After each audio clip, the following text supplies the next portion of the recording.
Okay, the next theory I will explain is the theory of 6 degrees.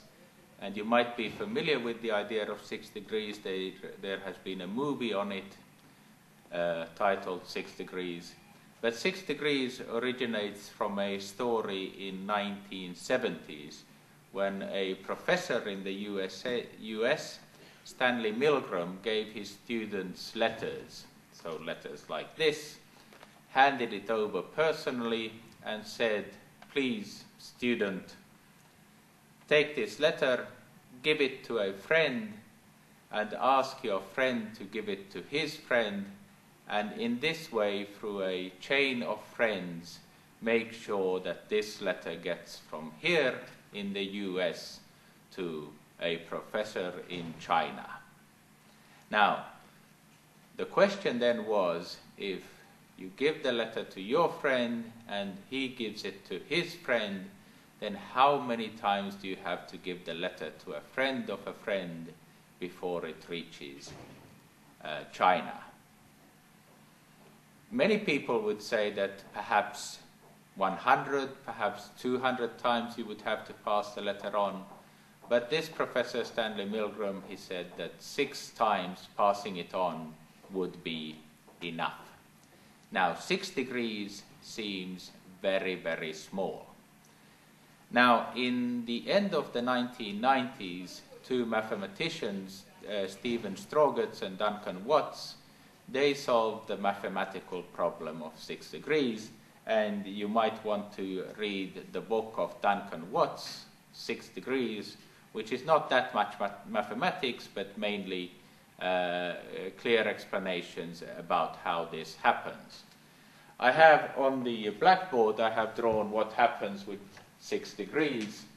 What actually happens is that when you are sending the letter to China, you will perhaps have one friend who you know is somehow connected to China. You yourself might not have many contacts.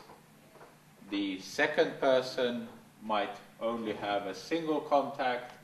But then, for some reason, in our social networks, we have people who are very well connected, who have thousands of friends, who have friends between different continents.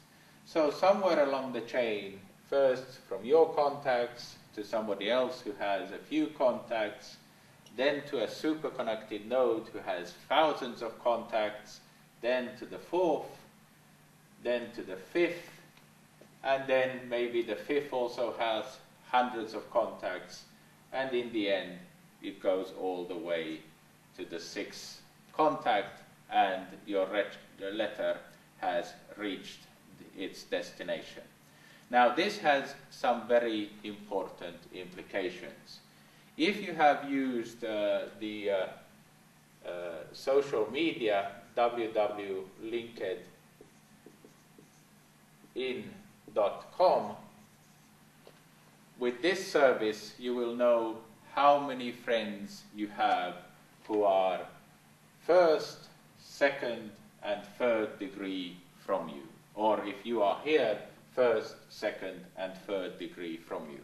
So, for example, I have a network presently of 300 1st degree friends, but 3 degree I already have more than 3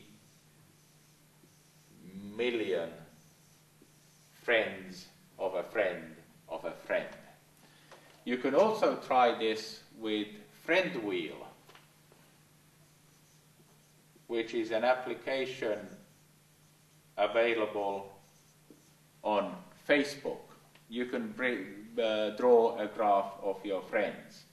And if you try either one of these, you will get some understanding of this idea of 6 degrees. But this idea of 6 degrees is also more fundamental. This is the way, for example, crickets communicate. Crickets are those small things in nature which have a high-pitched sound. When they communicate like this, and all of a sudden 6 billion crickets have received the same message. Or if you go to a concert, you start hearing how people applaud, you will notice that after a few seconds, people are applauding at the same time. This is the same thing which is happening. You are listening to other people and subconsciously communicating so that within a few seconds, 2,000 people in a hall are synchronized in their applauding. The 6 degrees is also a very, very important phenomena of the internet, because the 6 degrees is behind the search engine, so google.com works because of this phenomena. So please test your LinkedIn, test your friend wheel, test how many times you have to send a letter before it reaches its destination. The notion of 6 degrees is very essential in understanding the internet. Thank you.